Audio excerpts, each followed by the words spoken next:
Thank you for joining me.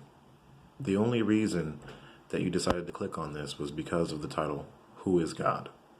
And that means your soul really wants to know who is God. So I thank you, number one, for recognizing what your soul wants.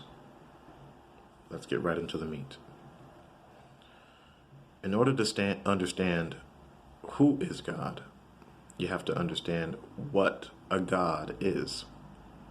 Now, pagans have gods. They have idols and people and animals and even computers. Catholics have gods, saints, people they pray to,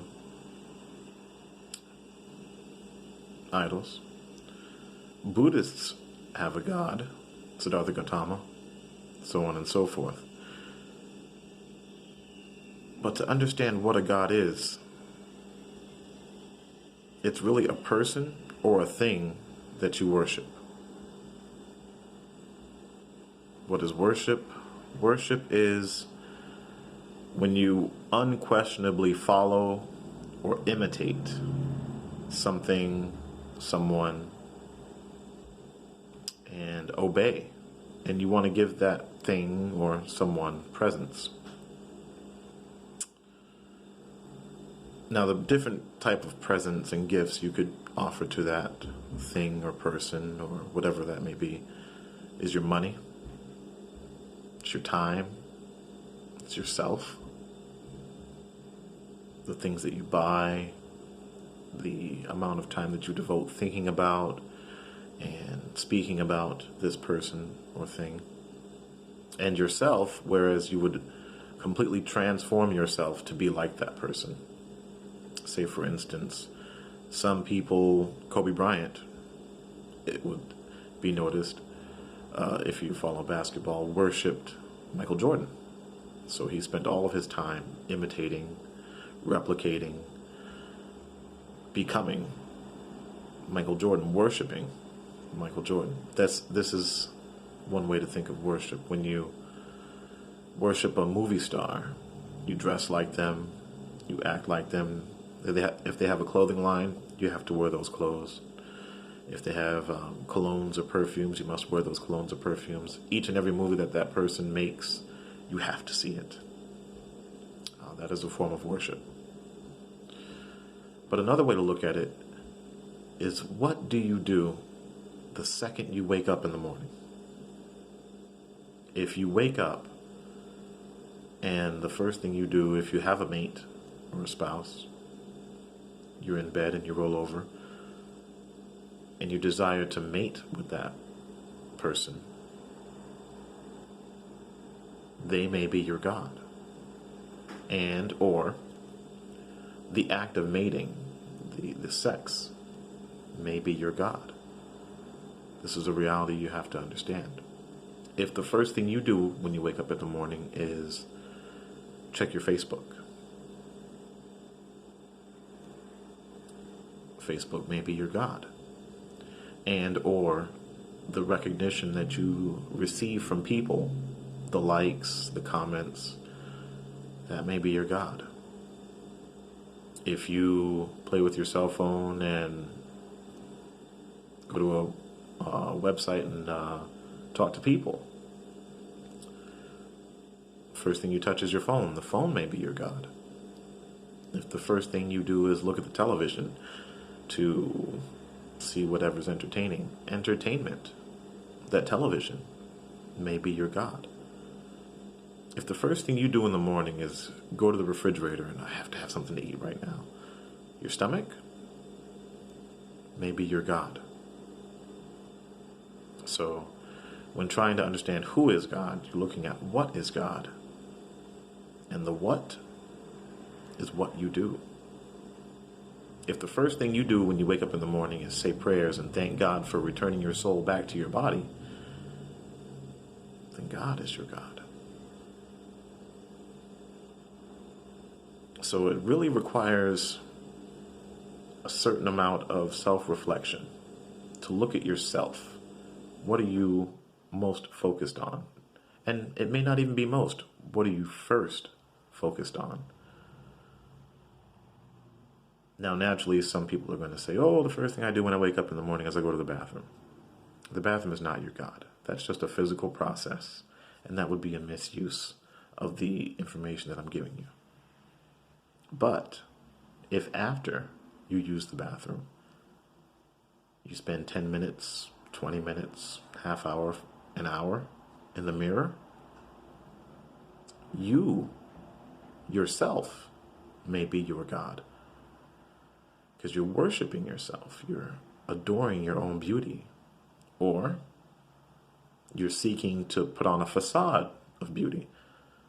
Men usually don't wear makeup and trim themselves and pluck their hairs with their face and do things like that. But sometimes they do. But women normally, well, sometimes will spend a lot of time in the mirror painting a face that doesn't exist, covering the flaws that they feel make them ugly. In doing so, you're worshiping yourself. That woman has made herself her God.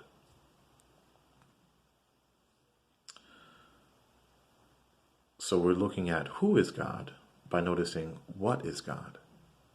And what is God is the first thing you focus on, the first thing in the morning. The next question you have to ask yourself is, if what I'm doing the first thing in the morning is this and that and the other, but I really want a relationship with the God that created the earth and the heavens,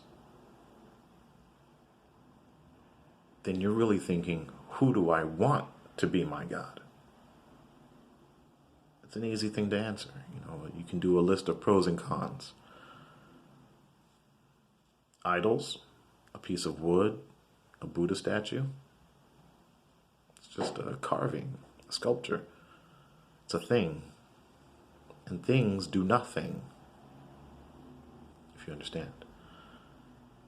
If you are a Catholic and you're worshiping Jesus or the Pope, who calls himself the vicar of Christ or the replacement of Christ, or you're a Buddhist that worships Siddhartha Gautama, or you're a Muslim that the first thing you start talking about is Muhammad,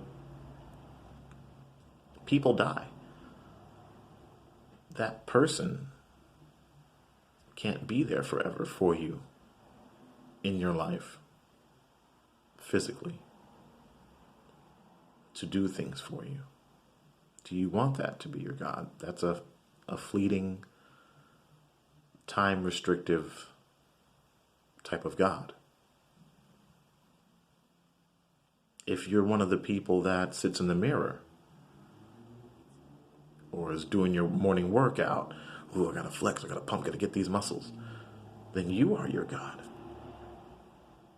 Do you want to be your own God? Because you will age. If you don't work out for a year, you will have lost all the muscle gains that you have tried.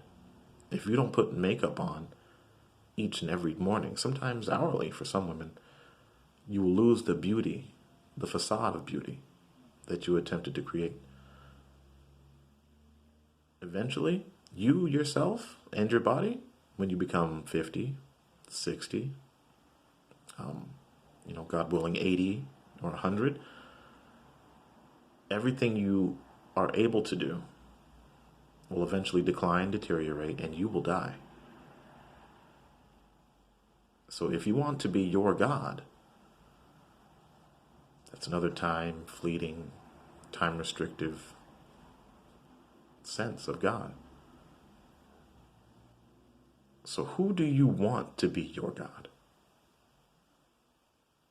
Now, when watching this video, I'm hoping that your soul is looking to connect with the God who created the heavens and the earth. The God of Abraham, Isaac, and Jacob. Because he is forever. He is eternal. He is from before, and he will be after. The Alpha and the Omega. So, who is God? What is God? Who do you want to be your God? Having looked over this information, it may be a little hurtful because I'm very direct. That is up to you. Baruch atah Abba Eloheinu melech haolam. Amen v'amen.